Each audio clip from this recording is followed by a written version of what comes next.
हे ईश्वर हमको सत्संग दीजिए।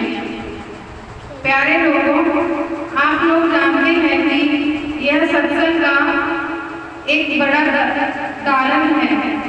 सत्संग के लिए यह दालन बनाया गया है, लेकिन सत्संग की क्या महिमा है तो गोस्वामी तुलसीदास जी महाराज कहते हैं, देहि सत्संग विजयांग श्रीरंग भव भंग कारण शरण शोभहारी। हे ईश्वर से प्रार्थना करते हैं कि हे राम, हे ईश्वर मुझको सत्संग दीजिए, क्योंकि आपका निज अंग है। सत्संग से ही संसार से आने जाने का दुख नष्ट होता है।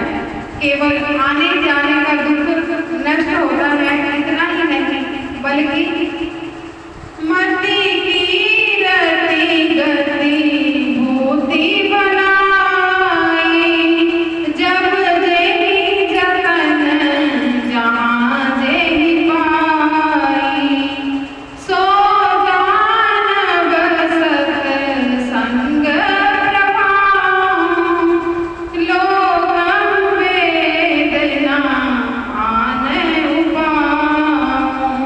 सुबुद्धि, यश, मोक्ष, ऐश्वर्य और शीतलता ये सब सत्संग से प्राप्त होता है। जिनको ये पांचों सद्गुण रहे वे संसार में दुख में नहीं रहेंगे, वह सर्वप्रिय हो जाएंगे।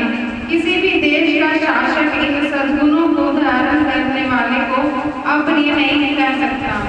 अपना देश तो आध्यात्मिकता के गुण का घर ही है।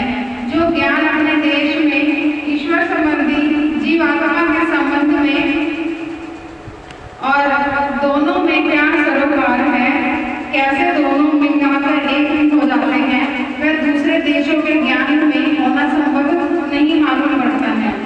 यहाँ इस संसार में किसी नदी,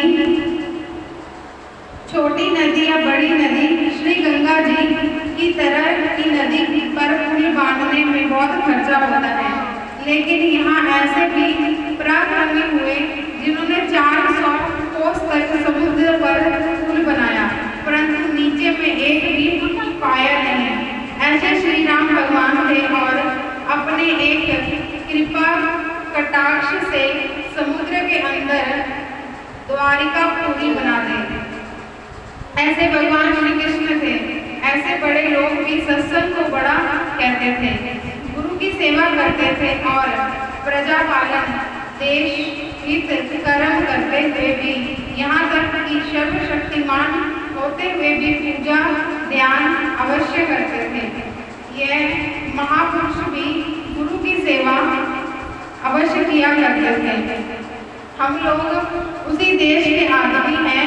हम लोगों को भी चाहिए कि गुरु की सेवा, ध्यान और उपासना करें, उनका गुण अपने में लाएं। यह सब सद्गुण ईश्वर की कृपा, गुरु की कृपा और नित्य के अपने साधन से होते हैं। फिर हम लोगों के यहाँ बराबर बारंबार जन्मने मरने का जो सिद्धांत है वह बड़ा अच्छा सिद्धांत है।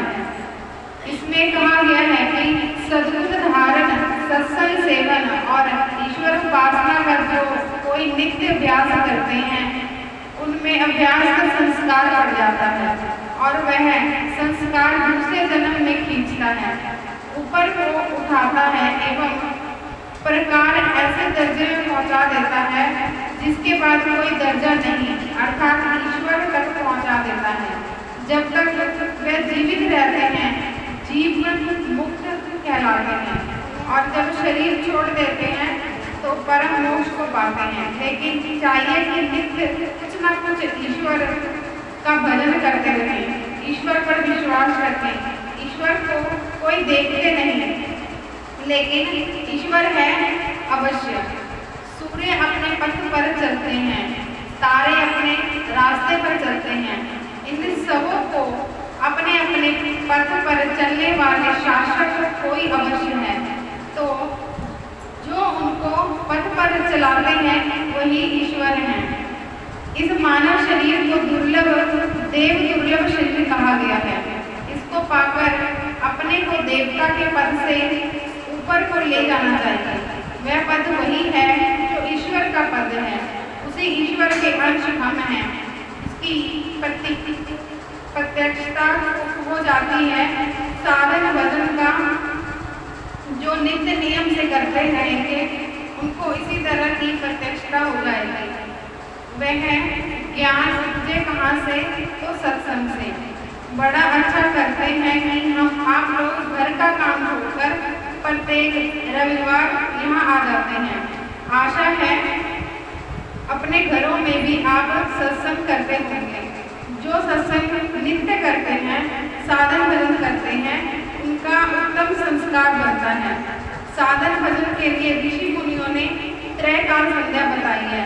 प्रातःकाल ब्रह्म मुहूर्त में, दोपहर में स्नान के बाद और संध्या काल में।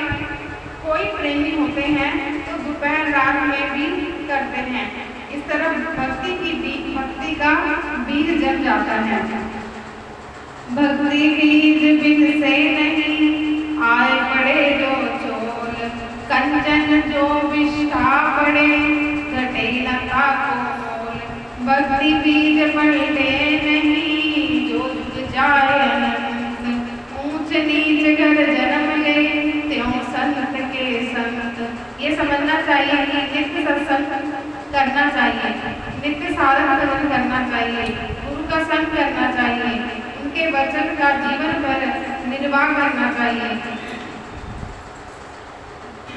श्री सद्गुरु महाराज जी की जय।